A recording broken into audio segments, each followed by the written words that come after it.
Hello, my loves, and welcome to another episode of Josh's Way. Thank you so much for tuning into this week's video. For today's video, I will be having a little chat/tea time with you all. So I asked you guys on my Instagram what topics what you guys want me to react/talk about, and I added this on my Instagram story not too long ago, and I received a few response from you guys, and I will be taking my top 3 topics that you guys suggested to share a light on what I think about them and how I go about them.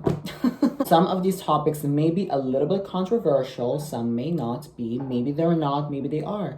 Who knows? We will be jumping right into it right now. So if you guys want to stay and watch my opinions on these topics, then keep on watching. I hope you guys got your tea ready because,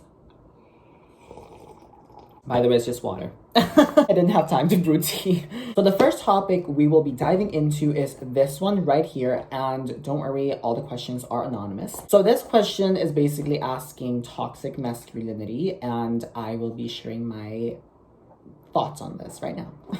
So, by definition, the concept of toxic masculinity is used in academic and media discussions of masculinity to refer to certain cultural norms that are associated with harm to society and to men themselves. Traditional stereotypes of men as socially dominant, along with related traits such as misogyny and homophobia, can be considered toxic due in part to their promotion of violence, including sexual assault and domestic violence. The socialization of boys in patriarchal societies often normalizes violence, such as in the saying, boys will be boys, with regard to bullying and aggression. For the longest now, especially here on the island, toxic masculinity has been a topic of controversy for the longest. I think that toxic masculinity, as the word implies, is toxic and not fucking good at all. What is he doing?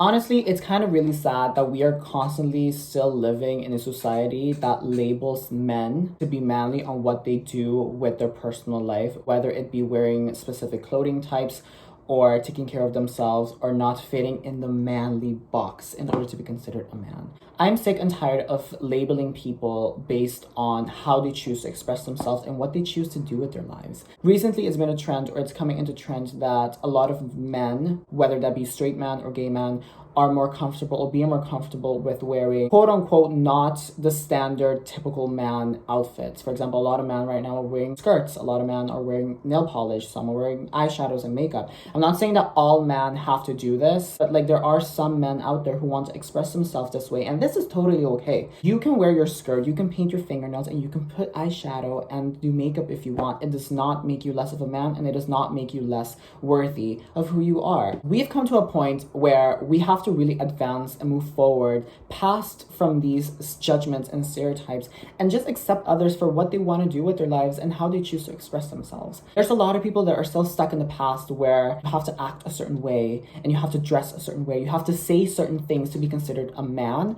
If you do not stick yourself to this box, you're automatically gay, you're automatically feminine, and you're automatically not a man. And there's a lot bad with this. So let me decipher this right now. Now, with this, it's basically saying that feminine does not equal to power, meaning if you are feminine, you are nowhere near powerful. Some of the most powerful people in the world are women, and women hold a lot of power and potential to carry every single thing in society perfectly and flawlessly. So we have to get past the thought of something feminine does not equal to power. We have to get past that mentality, because whether you choose to express yourself to a much more feminine or masculine end of the spectrum, whether you want to express yourself as more feminine or more masculine, that is okay. We need to start seeing people as equal, holding equal power, equal potential to move forward, because this is just, it's stupid to me. It's honestly really dumb to me that a lot of people out there are still seeing something being feminine to something being weak and fragile. No, baby. I might be fucking feminine, but trust me, I could beat you up in a heartbeat and I will leave you bleeding on the floor.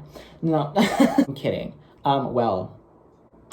I think it's just sad that we still have this mentality everywhere. It's not just Aruba. We have this mentality in a lot of societies, and there's a lot of people that have a lot of different opinion on this topic matter. I won't be mentioning any names because they're fucking irrelevant and they're stupid as hell, but other people have like a different view on this. But just know that you can wear whatever the hell you want. All my men out there, whether you're straight or gay, you can wear whatever you want. You can wear skirt, nail polish, eyeshadows, makeup. You can do whatever you want and express yourself the way you want, and it does not make you less of a man. It does not make you less powerful. It does not make you less worthy, okay? So just so you know, you're totally okay. That is my view and my opinion on toxic masculinity. So the second topic that we will be discussing today is this one right here, which is mental health, more specifically on the island of Aruba. So this is something that I've always come to experience or come to like realize for the longest time here in Aruba, is that we on the island of Aruba, we do not take mental health all that serious. Again, I cannot speak for everyone because everyone has a different opinion. Maybe this is not the truth, but this is basically what I've been seeing. For example, if there's a kid and this kid has depression and is basically trying to express that to his or her parents, a lot of the times here in Aruba, the parents won't take it seriously, and they would basically tell him to like, oh, snap out of it, get over it, like, what are you thinking, like, what are you talking about, like, get the mentality out of your head, like, you're loved, you have everything underneath this roof, like, what more can you ask for? Like, they are, instead of trying to help them understand where they're coming from, they automatically want to guilt shame them into thinking that they're the problem and that they're not grateful and that they're not doing anything right. So dealing with mental health here in Aruba is still kind of a taboo. We need to really treat people with a mental disorder or someone who is, for example, dealing with depression. We have to really make sure to help them as opposed to make them feel less because of what they're dealing with. So whenever you see like travel ads for coming to Aruba, it has the saying, Aruba, one happy island. And we have this mentality of, that's not all that happy, if that makes any sense. I'm not saying that Aruba is like a crappy island. I'm not bashing my community at all. Like Aruba, like I appreciate Aruba, I love Aruba, it's my little paradise and always will be. It's just that we are so stuck in the old times and we have to move forward and we have to progress forward with everything else that we do. And that includes striving away from toxic masculinity and striving away from the taboo of like dealing with mental health. So it is very unfortunate to say, but I just personally feel that we're not doing enough to help people who have some sort of mental disorder or are kind of like dealing with something mentally. We're not doing enough here in Aruba in order to help them. So a tip that I have for all parents, maybe there's a parent watching me or a friend, when you notice that someone close to you or someone that you love and someone that you care for, when you see that person struggling on the inside with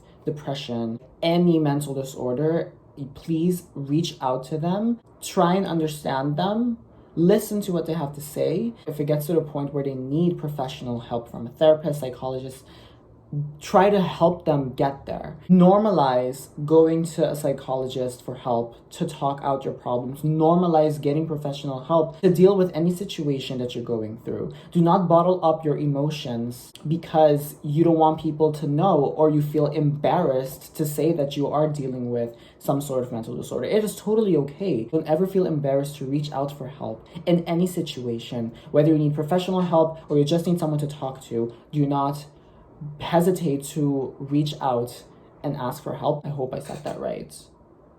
I hope I said that right. So that is my thought. And our last topic of the day is going to be positions. I'm going to end this video on a happier note and I'm going to be talking about Ariana Grande's latest album called Positions. Now, this album honestly is a bop. I personally really love this album. Like, I'm a huge Ariana Grande fan and she did not disappoint with this album. I know that everyone has a lot of different opinions on this album. Some people say that it's a really good album. Some people say that it's a shitty album. Some people say that it's her best album. Some people are saying that it's her worst album. I personally love this album. It's not my favorite album, but it is a really good album from Ariana Grande and I absolutely love it. Like, some of my favorite songs on there are Positions, Nasty, Point of View, 34 plus 35, Motive, My Hair. Girl, there's a lot of bops in there. Like, there's a lot, like Shut Up, like that's also a song, by the way. But there's a lot of good hits in here. And if you haven't listened to her song or her new album Positions, really go ahead and listen to it because I personally think it's a bop. All right, love. So that concludes this week's video, and I hope you guys enjoyed this little tea time session with Josh. Something I wanted to just bring forward just to see if you guys would be interested in something like this, you know, me sharing my opinion. And also, leave your opinions down below. Let me know if you agree with a lot of things that I said. Let me know if you disagree. Like, there's no wrong answer. Well, just comment down below if you agree with everything I said, or if you want to add to anything that I said. Just feel free to comment down below and we can have a little discussion. We can have a little conversation in there.